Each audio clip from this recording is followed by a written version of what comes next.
लीजिए सुनिए प्रेमचंद की लिखी कहानी रानी सारंधा। वाचन समीर गोस्वामी का है। अंधेरी रात के सन्नाटे में धसान नदी चट्टानों से टकराती हुई ऐसी सुहावनी मालूम होती थी जैसे घूम घूम करती हुई चक्कियां। नदी के दाहिने तट पर एक टीला है, उस पर एक पुराना दुर्ग बना हुआ है जिसको जंगली वृक्षों ने घेर रखा है। टीले के पूर्व की ओर छोटा सा गांव है। ये गढ़ी और गांव दोनों एक बुंदेला सरदार के कीर्ति चिन्ह हैं। शताब्दियां व्यतीत हो गईं। बुंदेलखंड में कितने ही राज्यों का उदय और अस्त हुआ। मुसलमान आए और बुंदेला राजा उठे और गिरे। कोई गांव, कोई इलाका ऐसा न था जो इन दुर्व्यवस्थाओं से पीड़ित न हो, मगर इस दुर्ग पर किसी शत्रु की विजय पताका न लहराई और इस गांव में किसी विद्रोह का भी पदार्पण न हुआ। ये उसका सौभाग्य था। अनिरुद्ध सिंह वीर राजपूत था। वो जमाना ही ऐसा था जब मनुष्य को मात्र अपने बाहुबल और पराक्रम का ही भरोसा था। एक ओर मुसलमान सेनाएं पैर जमाए खड़ी रहती थीं, दूसरी ओर बलवान राजा अपने निर्बल भाइयों का गला घोंटने पर तत्पर रहते थे। अनिरुद्ध सिंह के पास सवारों और पियादों का एक छोटा सा मगर सजीव दल था।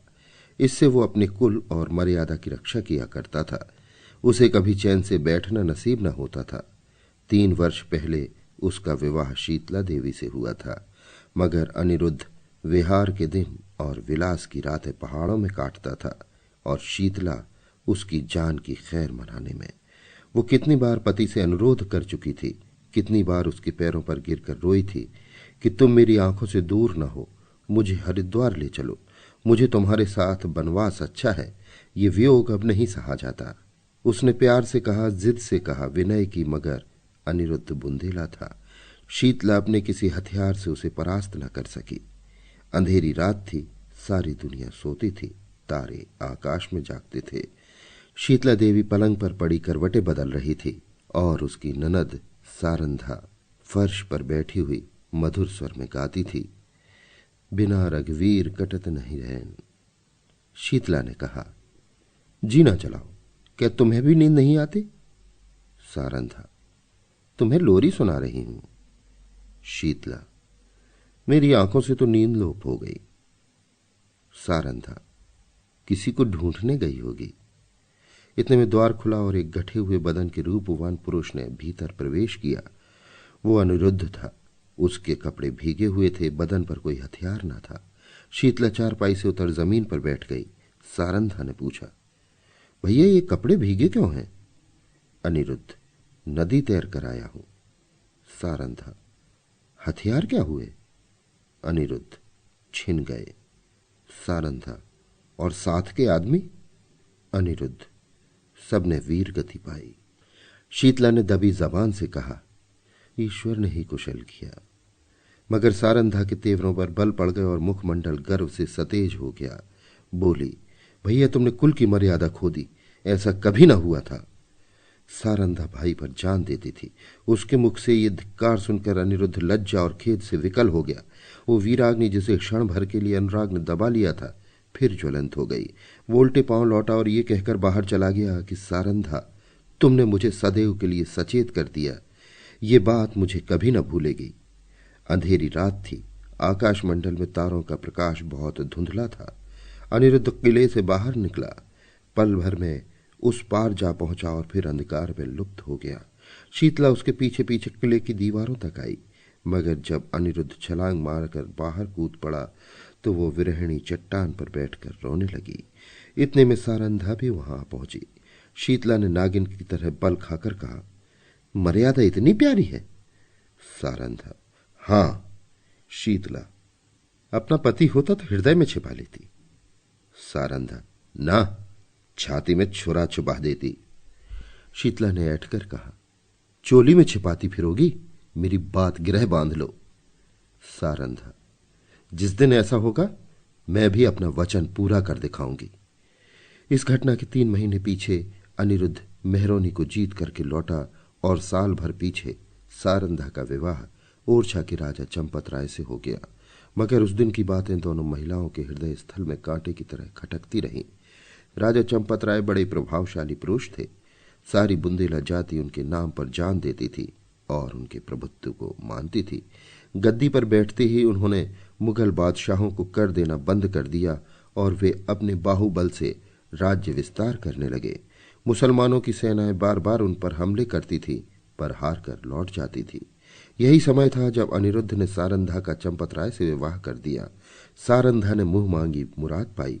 उसकी ये अभिलाषा कि मेरा पति बुंदेला जाति का कुल तिलक हो, पूरी हुई। यद्यपि राजा के निवास में 5 रानियां थीं, मगर उन्हें शीघ्र ही मालूम हो गया कि वो देवी जो हृदय में मेरी पूजा करती है सारंधा है। परंतु कुछ ऐसी घटनाएं हुई कि चंपतराय को मुगल बादशाह का आश्रित होना पड़ा। वे अपना राज्य अपने भाई पहाड़ सिंह को सौंपकर दिल्ली चले गए। ये शाहजहां के शासनकाल का अंतिम भाग था। शहजादा दारा शिकोह राजकीय कार्यों को संभालते थे। युवराज की आंखों में शील था और चित्त में उदारता। उन्होंने चंपतराय की वीरता की कथाएं सुनी थी, इसलिए उनका बहुत आदर सम्मान किया और कालपी की बहुमूल्य जागीर उनको भेंट की, जिसकी आमदनी 9 लाख थी। वो पहला अवसर था कि चंपतराय को आए दिन की लड़ाई झगड़े से निवृत्ति मिली और उसके साथ ही भोग विलास का प्राबल्य हुआ। रात दिन आमोद प्रमोद की चर्चा रहने लगी। राजा विलास में डूबे, रानी जड़ाऊ गहनों पर रीझी, मगर सारंधा इन दिनों बहुत उदास और संकुचित रहती। वो इन रहस्यों से दूर दूर रहती। ये नृत्य और गान की सभाएं उसे सूनी प्रतीत होती। एक दिन चंपतराय ने सारंधा से कहा, सारन, तुम उदास क्यों रहती हो? मैं तुम्हें कभी हंसते नहीं देखता। क्या मुझसे नाराज हो? सारंधा की आंखों में जल भर आया। बोली, स्वामी जी, आप क्यों ऐसा विचार करते हैं? जहां आप प्रसन्न हैं वहां मैं भी खुश हूं। चंपतराय, मैं जब से यहां आया हूं मैंने तुम्हारे मुख कमल पर कभी मनोहारिणी मुस्कुराहट नहीं देखी। तुमने कभी अपने हाथों से मुझे बीड़ा नहीं खिलाया, कभी मेरी पाग नहीं संवारी, कभी मेरे शरीर पर शस्त्र न सजाए। कहीं प्रेमलता मुरझाने तो नहीं लगी? सारंधा, प्राणनाथ, आप मुझसे ऐसी बातें पूछते हैं जिसका उत्तर मेरे पास नहीं है। यथार्थ में इन दिनों मेरा चित्त कुछ उदास रहता है। मैं बहुत चाहती हूं कि खुश रहूं, मगर बोझ सा हृदय पर धरा रहता है। चंपतराय स्वयं आनंद में मग्न थे, इसलिए उनके विचार में सारंधा का असंतुष्ट रहने का कोई उचित कारण नहीं हो सकता था। वे भौहें सिकोड़कर बोले, मुझे तुम्हारे उदास रहने का कोई विशेष कारण नहीं मालूम होता। ओरछी में कौन सा सुख था जो यहां नहीं है? सारंधा का चेहरा लाल हो गया। बोली, मैं कुछ कहूं? आप नाराज तो ना होंगे? चंपतराय, नहीं, शौक से कहो। सारंधा, ओरछे में मैं एक राजा की रानी थी, यहां मैं एक जागीरदार की चेरी हूं। ओरछे में वो थी जो अवध में कौशल्या थी, यहां मैं बादशाह के एक सेवक की स्त्री हूं। जिस बादशाह के सामने आज आप आदर से सिर झुकाते हैं वो कल आपके नाम से कांपता था। रानी से चेरी होकर भी प्रसन्न चित्त होना मेरे वश में नहीं है। आपने ये पद और ये विलास की सामग्रियां बड़े महंगे दामों में मोल ली हैं। चंपतराय के नेत्रों से एक पर्दा सा हट गया। वे अब तक सारंधा की आत्मिक उच्चता को न जानते थे। जैसे बे मां बाप का बालक मां की चर्चा सुनकर रोने लगता है, उसी तरह ओरछे की याद से चंपतराय की आंखें सजल हो गईं। उन्होंने आदर युक्त अनुराग के साथ सारंधा को हृदय से लगा लिया। आज से उन्हें फिर उस उजड़ी बस्ती की फिक्र हुई जहां से धन और कीर्ति की अभिलाषाएं खींच लाई थीं। मां अपने खोए हुए बालक को पाकर निहाल हो जाती है। चंपतराय के आने से बुंदेलखंड निहाल हो गया। ओरछे के भाग जागे, नौबतें झड़ने लगी और फिर सारंधा के कमल नेत्रों में जाति अभिमान का आभास दिखाई देने लगा। यहां रहते रहते कई महीने बीत गए। इस बीच में शाहजहां बीमार पड़ा। पहले से ईर्ष्या की अग्नि दहक रही थी। ये खबर सुनते ही ज्वाला प्रचंड हुई। सफर की तैयारियां होने लगीं। शहजादा मुराद और मुहिउद्दीन अपने अपने दल सजाकर दक्षिण से चले। वर्षा के दिन थे। उर्वरा भूमि रंग बिरंग के रूप भरकर अपने सौंदर्य को दिखाती थी। मुराद और मुहिउद्दीन उमंगों से भरे हुए कद बढ़ाते चले आते थे, यहां तक कि वे धौलपुर के निकट चंबल के तट पर आ पहुंचे। परंतु यहां उन्होंने बादशाही सेना को अपने शुभागमन के निमित्त तैयार पाया। शहजादे अब बड़ी चिंता में पड़े। सामने अगम्य नदी लहरें मार रही थी, किसी योगी के त्याग के सदृश। विवश होकर चंपतराय के पास संदेश भेजा कि खुदा के लिए आकर हमारी डूबती हुई नाव को पार लगाइए। राजा ने भवन में आकर सारंधा से पूछा, इसका क्या उत्तर दूं? सारंधा, आपको मदद करनी होगी। चंपतराय, उनकी मदद करना दारा शिकोह से बैर लेना है। सारंधा, ये सत्य है, परंतु हाथ फैलाने की मर्यादा भी तो निभानी चाहिए। चंपतराय, प्रिय, तुमने सोचकर जवाब नहीं दिया। सारंधा, प्राणनाथ, मैं अच्छी तरह जानती हूं कि यह मार्ग कठिन है और अब हमें अपने योद्धाओं का रक्त पानी के समान बहाना पड़ेगा, परंतु हम अपना रक्त बहाएंगे और चंबल की लहरों को लाल कर देंगे। विश्वास रखिए कि जब तक नदी की धारा बहती रहेगी वो हमारे वीरों का कीर्ति गान करती रहेगी। जब तक बुंदेलों का एक भी नाम लेवा रहेगा, ये रक्त बिंदु उसके माथे पर केशर का तिलक बनकर चमकेंगे। वायुमंडल में मेघराज की सेनाएं उमड़ रही थीं। ओरछे के किले से बुंदेलों की एक काली घटा उठी और वेग के साथ चंबल की तरफ चली। प्रत्येक सिपाही वीर रस से झूम रहा था। सारंधा ने दोनों राजकुमारों को गले से लगा लिया और राजा को पान का बीड़ा देकर कहा, बुंदेलों की लाज अब तुम्हारे हाथ है। आज उसका एक एक अंग मुस्कुरा रहा है और हृदय हुलसित है। बुंदेलों की ये सेना देखकर शहजादे फूले न समाये। राजा वहां की अंगुल अंगुल भूमि से परिचित थे। उन्होंने बुंदेलों को तो एक आड़ में छिपा दिया और वे शहजादों की फौज को सजाकर नदी के किनारे किनारे पश्चिम की ओर चले। दारा शिकोह को भ्रम हुआ कि शत्रु किसी अन्य घाटी से नदी उतरना चाहता है। उन्होंने घाट पर से मोर्चे हटा लिए। घाट में बैठे हुए बुंदेले उसी ताक में थे। बाहर निकल पड़े और उन्होंने तुरंत ही नदी में घोड़े डाल दिए। चंपतराय ने शहजादा दारा शिकोह को भुलावा देकर अपनी फौज घुमा दी और बुंदेलों के पीछे चलता हुआ उसे पार उतार लाया। इस कठिन चाल में 7 घंटों का विलंब हुआ, परंतु जाकर देखा तो 700 बुंदेलों की लाशें तड़प रही थी। राजा को देखते ही बुंदेलों की हिम्मत बंध गई। शहजादों की सेना ने भी अल्लाह अकबर की ध्वनि के साथ धावा किया। बादशाही सेना में हलचल मच गई। उनकी पंक्तियां छिन्न भिन्न हो गईं। हाथों हाथ लड़ाई होने लगी, यहां तक कि शाम हो गई। रणभूमि रुधिर से लाल हो गई और आकाश में अंधेरा हो गया। घमासान की मार हो रही थी। बादशाही सेना शहजादों को दबाए आती थी। अकस्मात पश्चिम से फिर बुंदेलों की एक लहर उठी और वेग से बादशाही सेना की पुष्ट पर टकराई कि उसके कदम उखड़ गए। जीता हुआ मैदान हाथ से निकल गया। लोगों को कौतूहल था कि ये देवी सहायता कहां से आई। सरल स्वभाव के लोगों की धारणा थी कि ये फतह के फरिश्ते हैं, शहजादों की मदद के लिए आए हैं। परंतु जब राजा चंपतराय निकट गए तो सारंधा ने घोड़े से उतरकर उनके पैरों पर सिर झुका दिया। राजा को असीम आनंद हुआ। ये सारंधा थी। समरभूमि का दृश्य इस समय अत्यंत दुखमय था। थोड़ी देर पहले जहां सजे हुए वीरों के दल थे, वहां अब बेजान लाशें तड़प रही थी। मनुष्य ने अपने स्वार्थ के लिए अनादिकाल से ही भाइयों की हत्या की है। अब विजय सेना लूट पर टूट पड़ी। पहले मर्द मर्दों से लड़ते थे, वो वीरता और पराक्रम का चित्र था। ये नीचता और दुर्बलता की ग्लानिप्रद तस्वीर थी। उस समय मनुष्य पशु बना हुआ था, अब वो पशु से भी बढ़ गया था। इस नोच खसोट में लोगों को बादशाही सेना के सेनापति वली बहादुर खां की लाश दिखाई दी। उसके निकट उसका घोड़ा खड़ा हुआ अपनी दुम से मक्खियां उड़ा रहा था। राजा को घोड़ों का शौक था। देखते ही वो उस पर मोहित हो गया। ये एरा की जाति का अति सुंदर घोड़ा था। एक एक अंग सांचे में ढला हुआ, सिंह की सी छाती, चीते की सी कमर। उसका ये प्रेम और स्वामी भक्ति देखकर लोगों को बड़ा कुतूहल हुआ। राजा ने हुक्म दिया, खबरदार, इस प्रेमी पर कोई हथियार न चलाए। इसे जीता पकड़ लो। ये मेरे अस्तबल की शोभा बढ़ाएगा। जो इसे मेरे पास ले आएगा उसे धन से निहाल कर दूंगा। योद्धागण चारों ओर से लपके, परंतु किसी को साहस न होता था कि उसके निकट जा सके। कोई चुमकार रहा था, कोई फंदे में फंसाने के फिक्र में था, पर कोई उपाय सफल नहीं होता था। वहां सिपाहियों का मेला सा लगा हुआ था। तब सारंधा अपने खेमे से निकली और निर्भय होकर घोड़े के पास चली गई। उसकी आंखों में प्रेम का प्रकाश था, छल का नहीं। घोड़े ने सिर झुका लिया। रानी ने उसकी गर्दन पर हाथ रखा और वो उसकी पीठ सहलाने लगी। घोड़े ने उसके अंचल में मुंह छिपा लिया। रानी उसकी रास पकड़कर खेमे की ओर चली। घोड़ा इस तरह चुपचाप उसके पीछे चला मानो सदैव से उसका सेवक है। पर बहुत अच्छा होता कि घोड़े ने सारंधा से भी निष्ठुरता की होती। ये सुंदर घोड़ा आगे चलकर इस राज परिवार के निमित्त स्वर्ण जटित मृग साबित हुआ। संसार एक रण क्षेत्र है। इस मैदान में उसी सेनापति को विजय लाभ होता है जो अवसर को पहचानता है।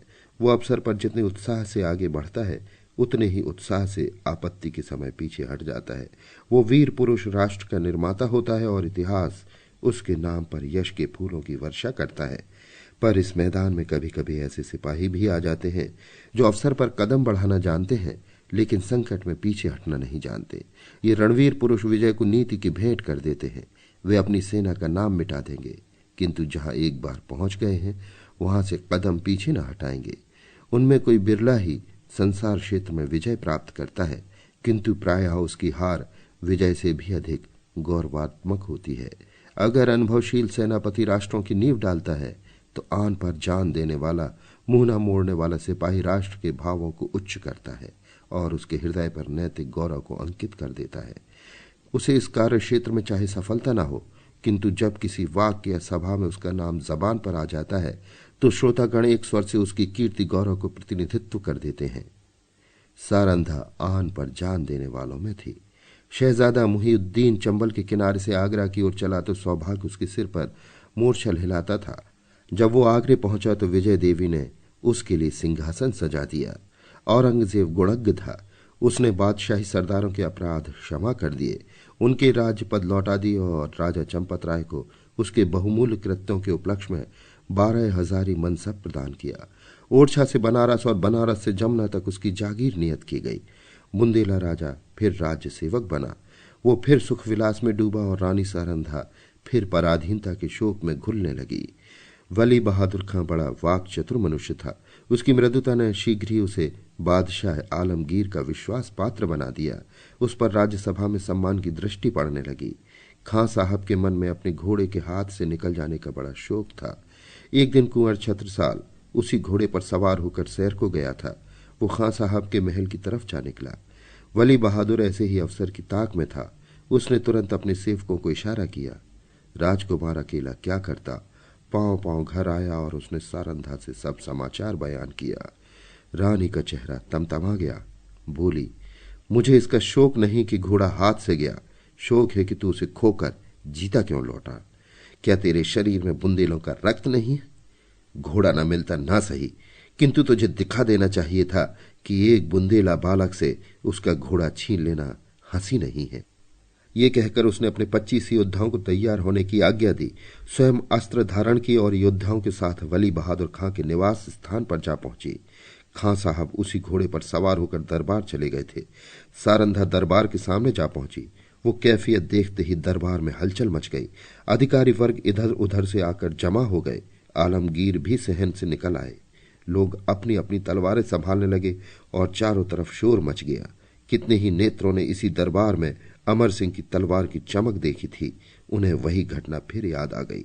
सारंधा ने उच्च स्वर से कहा, हाँ साहब, बड़ी लज्जा की बात है। आपको वही वीरता जो चंबल के तट पर दिखानी चाहिए थी, आज एक अबोध बालक के सम्मुख दिखाई है। क्या ये उचित था कि आप उससे घोड़ा छीन लेते? वली बहादुर खां की आंखों से अग्नि ज्वाला निकल रही थी। वे कड़ी आवाज से बोले, किसी गैर की क्या मजाल है कि मेरी चीज अपने काम में लाए। रानी, ये आपकी चीज नहीं, मेरी है। मैंने उसे रणभूमि में पाया है और उस पर मेरा अधिकार है। क्या रणनीति की इतनी मोटी बात भी आप नहीं जानते? खां साहब, वो घोड़ा मैं नहीं दे सकता। उसके बदले में सारा अस्तबल आपकी नजर है। रानी, मैं अपना घोड़ा लूंगी। खां साहब, मैं उसके बराबर जवाहरात ला सकता हूं, परंतु घोड़ा नहीं दे सकता। रानी, तो फिर इसका निश्चय तलवार से होगा। बुंदेला योद्धाओं ने तलवारें सौंत ली और निकट था कि दरबार की भूमि रक्त से प्लावित हो जाए। बादशाह आलमगीर ने बीच में आकर कहा, रानी साहबा, आप सिपाहियों को रोकें, घोड़ा आपको मिल जाएगा, परंतु इसका मूल्य बहुत देना पड़ेगा। रानी, मैं उसके लिए अपना सर्वस्व खोने को तैयार हूं। बादशाह, जागीर और मनसब भी? रानी, जागीर और मनसब कोई चीज नहीं। बादशाह, अपना राज्य भी? रानी, हां, राज्य भी। बादशाह, एक घोड़े के लिए? रानी, नहीं, उस पदार्थ के लिए जो संसार में सबसे अधिक मूल्यवान है। बादशाह, वो क्या है? रानी, अपनी आन। इस भांति रानी ने अपने घोड़े के लिए अपनी विस्तृत जागीर, उच्च राज और राज सम्मान सब हाथ से खोया।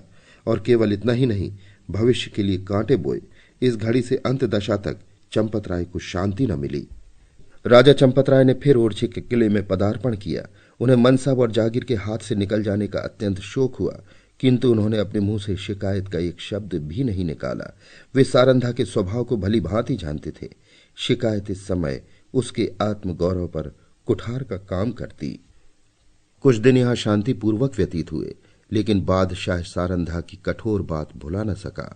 वो क्षमा करना जानता ही न था।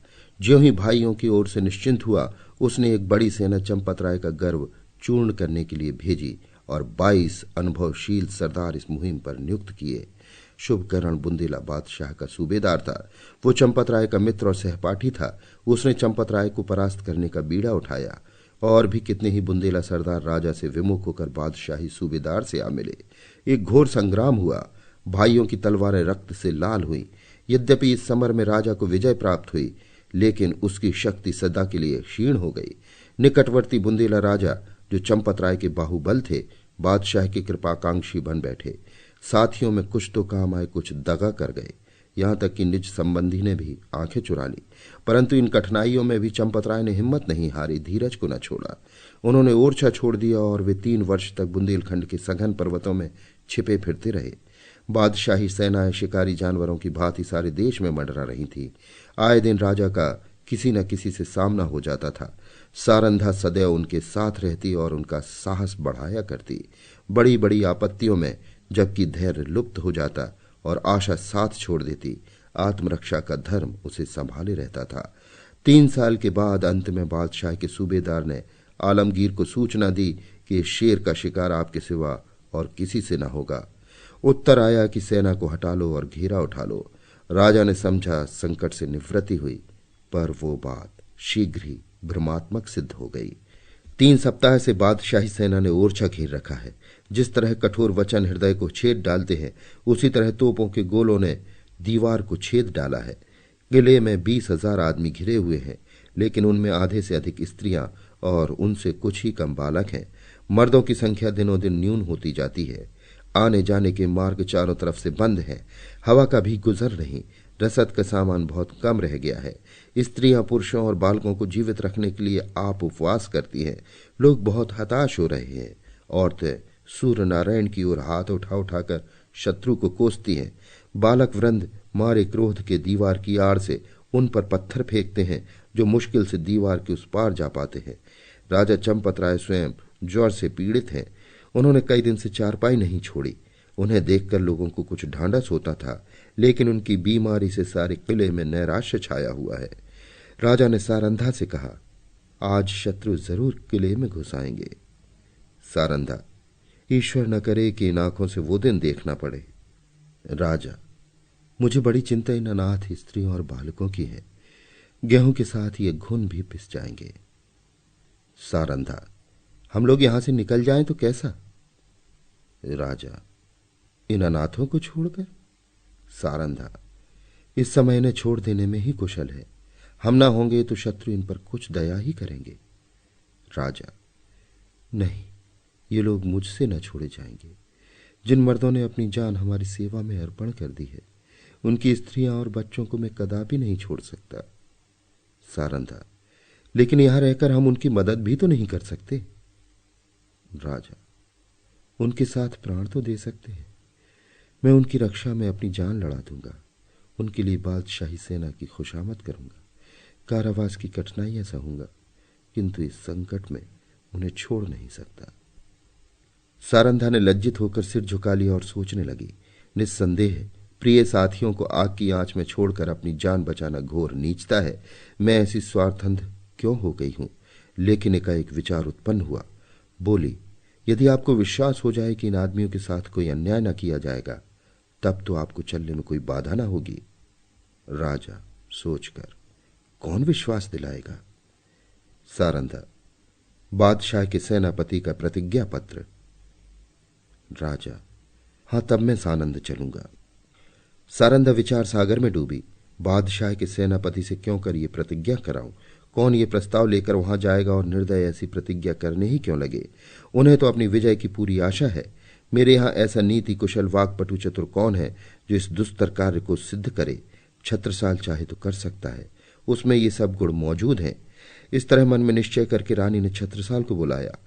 ये उसके चारों पुत्रों में सबसे बुद्धिमान और साहसी था। रानी उसे सबसे अधिक प्यार करती थी। जब छत्रसाल ने आकर रानी को प्रणाम किया तो उनके कमल नेत्र सजल हो गए और हृदय से दीर्घ निश्वास निकल गया। छत्रसाल, माता मेरे लिए क्या आज्ञा है? रानी, आज लड़ाई का क्या ढंग है? छत्रसाल, हमारे 50 योद्धा अब तक काम आ चुके हैं। रानी, बुंदेलों की लाज अब ईश्वर के हाथ है। छत्रसाल, हम आज रात को छापा मारेंगे। रानी ने संक्षेप में अपना प्रस्ताव छत्रसाल के सामने उपस्थित किया और कहा, यह काम किसे सौंपा जाए? छत्रसाल, मुझको। तुम उसे पूरा कर दिखाओगे? हां, मुझे पूर्ण विश्वास है। अच्छा जाओ, परमात्मा तुम्हारा मनोरथ पूरा करे। छत्रसाल जब चला तो रानी ने उसे हृदय से लगा लिया और तब आकाश की ओर दोनों हाथ उठाकर कहा, दयानिधि, मैंने अपना तरुण और होनहार पुत्र बुंदेलों की आन के आगे भेंट कर दिया। अब इस आन को निभाना तुम्हारा काम है। मैंने बड़ी मूल्यवान वस्तु अर्पित की है, इसे स्वीकार करो। दूसरे दिन प्रातःकाल सारंधा स्नान करके थाल में पूजा की सामग्री लिए मंदिर को चली। उसका चेहरा पीला पड़ गया और आंखों तले अंधेरा छाया जाता था। वो मंदिर के द्वार पर पहुंची थी कि उसके थाल में बाहर से आकर एक तीर गिरा।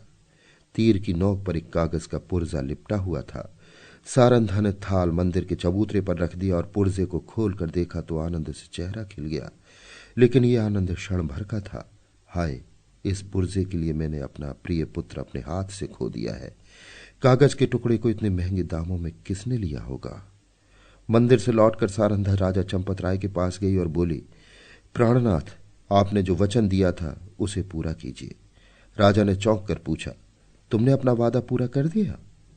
रानी ने प्रतिज्ञा पत्र राजा को दे दिया। चंपत राय ने उसे गौरव से देखा, फिर बोले, अब मैं चलूंगा और ईश्वर ने चाहा तो एक बार फिर शत्रुओं की खबर लूंगा। लेकिन सारन, सच बताओ, इस पत्र के लिए क्या देना पड़ा है? रानी ने कुंठित स्वर से कहा, बहुत कुछ। राजा, सुनो। रानी, एक जवान पुत्र। राजा को बाण सा लगा, पूछा, कौन? अंगद राय? रानी, नहीं।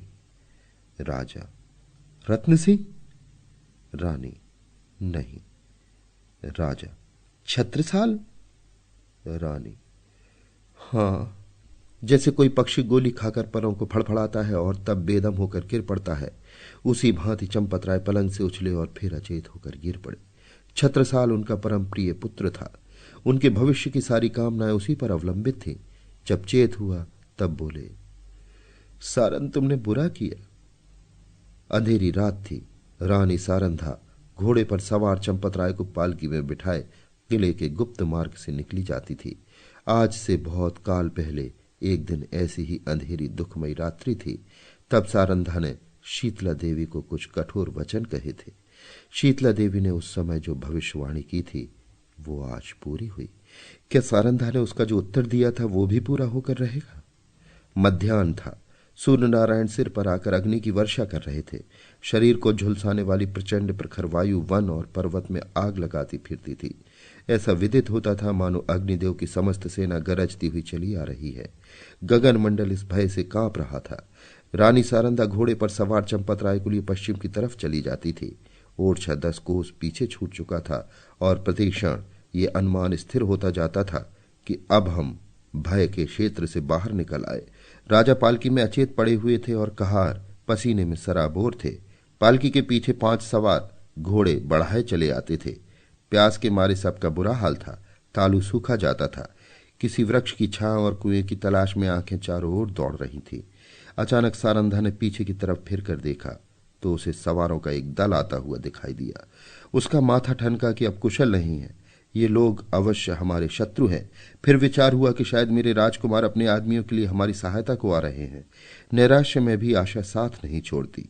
कई मिनट तक वो इसी आशा और भय की अवस्था में रही, यहां तक कि वो दल निकट आ गया और सिपाहियों के वस्त्र साफ नजर आने लगे। रानी ने एक ठंडी सांस ली। उसका शरीर तृणवत कांपने लगा। ये बादशाही सेना के लोग थे। सारंधा ने कहारों से कहा, डोली रोक लो। बुंदेला सिपाहियों ने भी तलवारें खींच ली। राजा की अवस्था बहुत शोचनीय थी, किंतु जैसे दबी हुई आग हवा लगते ही प्रदीप्त हो जाती है, उसी प्रकार संकट का ज्ञान होते ही उनके जर्जर शरीर में वीरात्मा चमक उठी। वे पालकी का पर्दा उठाकर बाहर निकल आए, धनुष बाण हाथ में ले लिया, किंतु वो धनुष जो उनके हाथ में इंद्र का वज्र बन जाता था, इस समय जरा भी न झुका। सिर में चक्कर आया, पैर थर्राए और वे धरती पर गिर पड़े। भावी अमंगल की सूचना मिल गई। उस पंख रहित पक्षी के सदृश जो सांप को अपनी तरफ आते देखकर ऊपर की ओर उचकता और फिर गिर पड़ता है। राजा चंपतराय फिर संभल उठे और फिर गिर पड़े। सारंधा ने उन्हें संभाल कर बिठाया और रोकर बोलने की चेष्टा की, परंतु मुंह से केवल इतना निकला, प्राणनाथ। इसके आगे मुंह से एक शब्द भी न निकल सका। आन पर मरने वाली सारंधा इस समय साधारण स्त्रियों की भांति शक्तिहीन हो गई, लेकिन एक अंश तक ये निर्बलता स्त्री जाति की शोभा है। चंपतराय बोले, सारंग देखो, हमारा एक वीर जमीन पर गिरा। शोक, जिस आपत्ति से यावत जीवन डरता रहा, उसने इस अंतिम समय आ घेरा। मेरी आंखों के सामने शत्रु तुम्हारे कोमल शरीर में हाथ लगाएंगे और मैं जगह से हिल भी न सकूंगा। हाय, मृत्यु तो कब आएगी? ये कहते कहते उन्हें एक विचार आया। तलवार की तरफ हाथ बढ़ाया, मगर हाथों में दम न था। तब सारंधा से बोले, प्रिय, तुमने कितने ही अवसरों पर मेरी आन निभाई है। इतना सुनते ही सारंधा के मुरझाए हुए मुख पर लाली दौड़ गई, आंसू सूख गए। इस आशा ने कि मैं पति के कुछ काम आ सकूं, उसके हृदय में बल का संचार कर दिया। वो राजा की ओर विश्वासोत्पादक भाव से देखकर बोली, ईश्वर ने चाहा तो मरते दम तक निभाऊंगी। रानी ने समझा राजा मुझे प्राण देने का संकेत कर रहे हैं। चंपतराय, तुमने मेरी बात कभी नहीं टाली। सारंधा, मरते दम तक न टालूंगी। सारंधा ने तलवार को निकालकर अपने वक्ष स्थल पर रख लिया और कहा, यह आपकी आज्ञा नहीं है। मेरी हार्दिक अभिलाषा है कि मरूं तो ये मस्तक आपके पद कमलों पर हो। चंपतराय, तुमने मेरा मतलब नहीं समझा। क्या तुम मुझे इसलिए शत्रु के हाथ में छोड़ जाओगी कि मैं बेड़ियां पहने हुए दिल्ली की गलियों में निंदा का पात्र बनूं? रानी ने जिज्ञासा की दृष्टि से राजा को देखा। वो उनका मतलब न समझी। राजा, तुमसे एक वरदान मांगता हूं। रानी, सहर्ष मांगिए। राजा, ये मेरी अंतिम प्रार्थना है। जो कुछ कहूंगा करोगी? रानी, सिर के बल करूंगी। राजा, देखो, तुमने वचन दिया है, इनकार न करना। रानी कांप कर, आपके कहने की देर है। राजा, अपनी तलवार मेरी छाती में चुभा दो। रानी के हृदय पर वज्रघात सा हो गया। बोली, जीवननाथ। इसके आगे वो और कुछ न बोल सकी। आंखों में नैराश्य छा गया। राजा, मैं बेड़ियां पहनने के लिए जीवित नहीं रहना चाहता। रानी, मुझसे ये कैसे होगा? पांचवा और अंतिम सिपाही धरती पर गिरा। राजा ने झुंझला कर कहा, इसी जीवन पर आन निभाने का गर्व था। बादशाह के सिपाही राजा की तरफ लपके। राजा ने नैराश्यपूर्ण भाव से रानी की ओर देखा। रानी क्षण भर तक अनिश्चित रूप से खड़ी रही, लेकिन संकट में हमारी निश्चयात्मक शक्ति बलवान हो जाती है। निकट था कि सिपाही लोग राजा को पकड़ लें कि सारंधा ने दामनी की भांति लपक कर तलवार राजा के हृदय में चुभा दी। प्रेम की नाव प्रेम के सागर में डूब गई। राजा के हृदय से रुधिर की धारा निकल रही थी, पर शांति छाई हुई थी। कैसा हृदय है! वो स्त्री जो अपने पति पर प्राण देती थी, आज उसकी प्राण घातिका है। जिस हृदय से अलिंगित होकर उसने यौवन सुख लूटा, जो हृदय उसकी अभिलाषाओं का केंद्र था, जो उसके अभिमान का पोषक था, उसी हृदय को सारंधा की तलवार छेद रही है। किसी स्त्री की तलवार से ऐसा काम हुआ है? आह, आत्माभिमान का कैसा विषादमय अंत है! उदयपुर और मारवाड़ के इतिहास में भी आत्मगौरव की ऐसी घटनाएं नहीं मिलती। बादशाही सिपाही सारंधा का ये साहस और धैर्य देखकर दंग रह गए। सरदार ने आगे बढ़कर कहा, रानी साहिबा, खुदा गवाह है, हम सब आपके गुलाम हैं। आपका जो हुक्म हो उसे बासरों चश्म बजा लाएंगे। सारंधा ने कहा, अगर हमारे पुत्रों में से कोई जीवित हो तो ये दोनों लाशें उसे सौंप देना। ये कहकर उसने वही तलवार अपने हृदय में चुभा ली।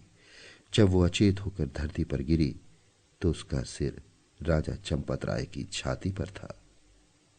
अभी आप सुन रहे थे प्रेमचंद की लिखी कहानी रानी सारंधा। वाचन समीर गोस्वामी का था।